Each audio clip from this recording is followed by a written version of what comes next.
Perkenalkan, saya Hilma Triana Putri dengan NIM 250607110025.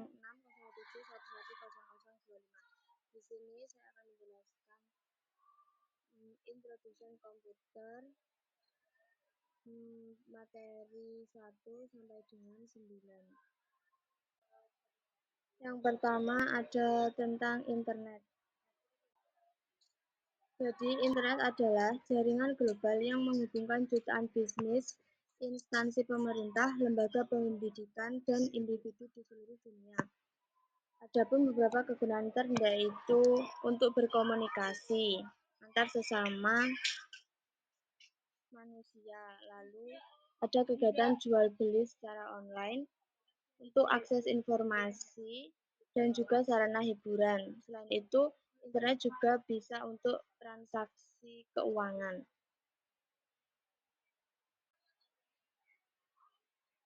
Selanjutnya, tentang struktur dan cara kerja internet. Struktur internet yang pertama adalah pengguna. Pengguna menggunakan komputer, ponsel, atau perangkat lain yang mengakses internet. Lalu server, komputer pusat yang menyimpan data dan layanan, misalnya situs web. Ketiga, ISP, yaitu Internet Service Provider, penyedia layanan internet yang menghubungkan pengguna ke jaringan global. Yang keempat, protokol, yaitu aturan komunikasi yang memungkinkan perangkat berinteraksi. Contohnya, TCP atau IP, Transmission Control Protocol atau Internet Protocol. Dasar komunikasi internet, lalu HTTP atau HTTPS untuk mengakses situs web. FTP itu untuk transfer file. Jadi, ketika pengguna mengetik alamat situs, misalnya www.google.com, komputer mengirim permintaan ke server melalui ISP menggunakan protokol HTTP. Lalu, server mengirimkan kembali halaman web ke browser pengguna.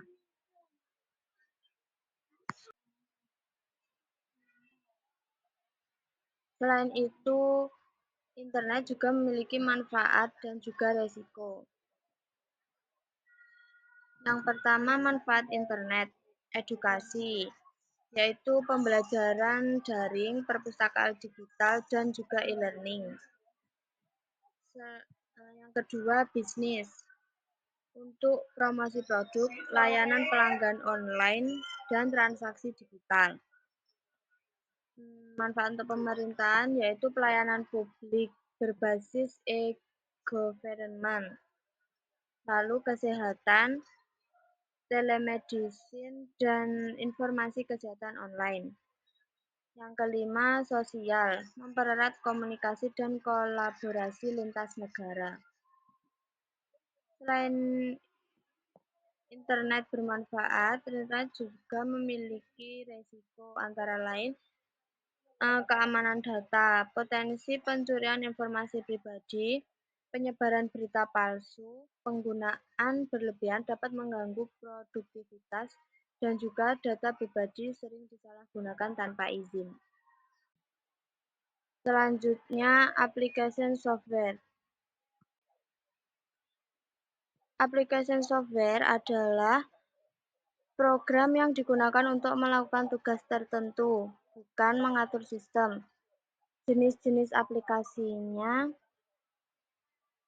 yaitu word processor, spreadsheet, database, presentation, grafik, dan multimedia, communication, dan web apps.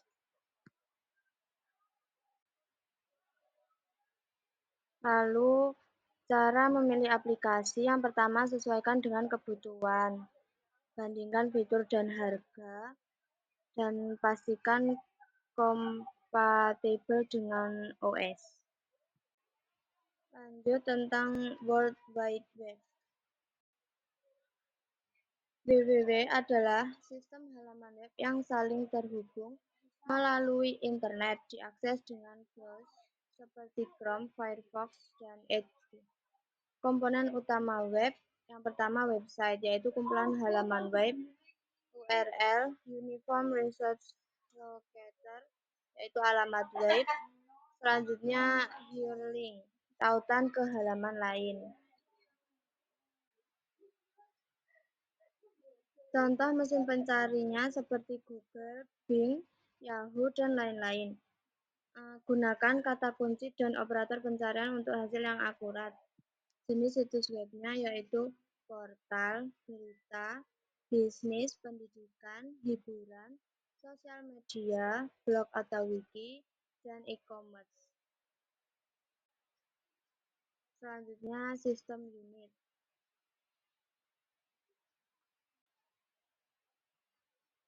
Unit system adalah bagian utama komputer yang berisi komponen untuk memproses data. Komponen utamanya adalah motherboard, prosesor, CPU terdiri dari ALU dan control unit, memori, RAM dan ROM, bus, expansion slot. Adapun faktor kinerja dari sistem unit yaitu kecepatan prosesor (GHz), kapasitas RAM, ukuran cache, dan jumlah core CPU. Motherboard adalah papan utama tempat semua komponen menempel. Prosesor CPU yaitu yang menjadi otak komputer. RAM itu tempat menyimpan semua data sementara dan hard disk yang menyimpan data permanen. Jadi saat membuka aplikasi, datanya diambil dari hard disk, lalu diproses oleh CPU, kemudian ditampilkan di layar. Semakin cepat prosesornya dan besar RAM-nya, komputer akan semakin gesit. Komponen-komponen komputer yaitu perangkat input atau input device, memungkinkan pengguna memasukkan data dan instruksi ke komputer. Lalu perangkat output, menampilkan hasil informasi kepada pengguna. Unit sistem yaitu wadah yang berisi komponen elektronik untuk memproses data. Perangkat penyimpanan atau storage device, membaca dan menulis data pada media penyimpanan. Yang terakhir, perangkat komunikasi, memungkinkan komputer mengirim dan menerima data melalui instruksi dengan komputer dan perangkat lain. Lanjut, input dan output. Jadi, input adalah data atau instruksi apapun yang dimasukkan ke dalam memori komputer. Perangkat input adalah komponen perangkat keras yang memungkinkan pengguna memasukkan data dan instruksi ke dalam komputer. Perangkat output adalah komponen perangkat keras yang menyampaikan informasi dari komputer ke pengguna. Selanjutnya, perangkat input dan output. Kalau perangkat input itu seperti keyboard, bergunanya untuk mengetik, mouse untuk mengeklik, scanner untuk salin gambar atau dokumen, kamera untuk mengambil foto atau video, mikrofon untuk merekam suara. Sementara perangkat output itu seperti monitor untuk melihat hasilnya, printer untuk menyetak, dan speaker untuk mendengarkan suara. Lanjut tentang storage.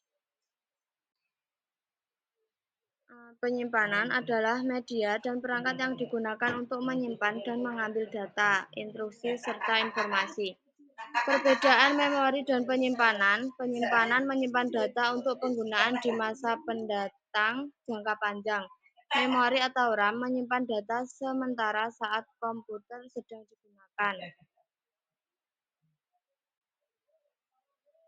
Waktu yang dibutuhkan perangkat untuk menemukan data di dalam media penyimpanan. Semakin kecil waktu akses, semakin cepat perangkat. Kapasitas, jumlah byte atau karakter yang dapat disimpan dalam media. Lalu operating system dan utility programs. Sistem operasi adalah sekumpulan program yang mengatur dan mengkoordinasikan semua aktivitas antara sumber daya perangkat keras seperti komputer.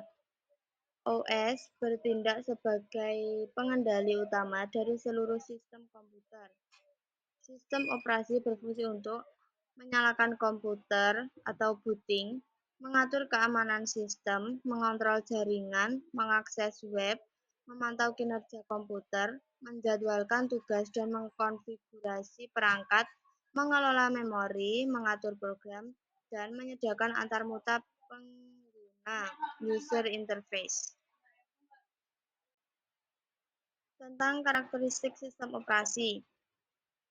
Pertama, device independent. Dapat berjalan di berbagai jenis komputer. Kedua, device dependent, hanya berjalan pada perangkat tertentu. Proprietary software dimiliki secara pribadi, terbatas untuk vendor atau model tertentu. Upward compatible dapat menjalankan program dari versi lama.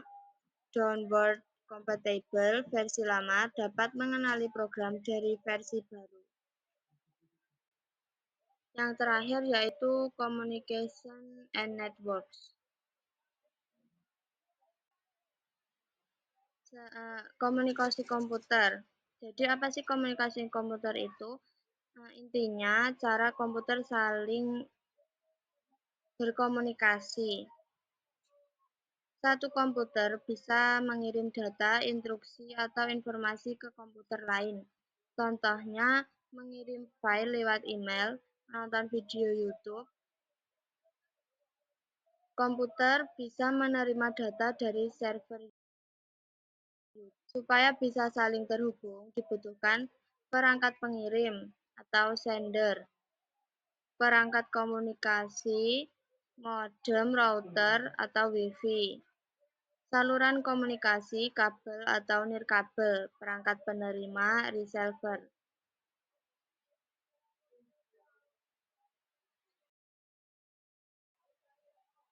Beberapa alat penting agar jaringan bisa bekerja. Yang pertama dibutuhkan modem.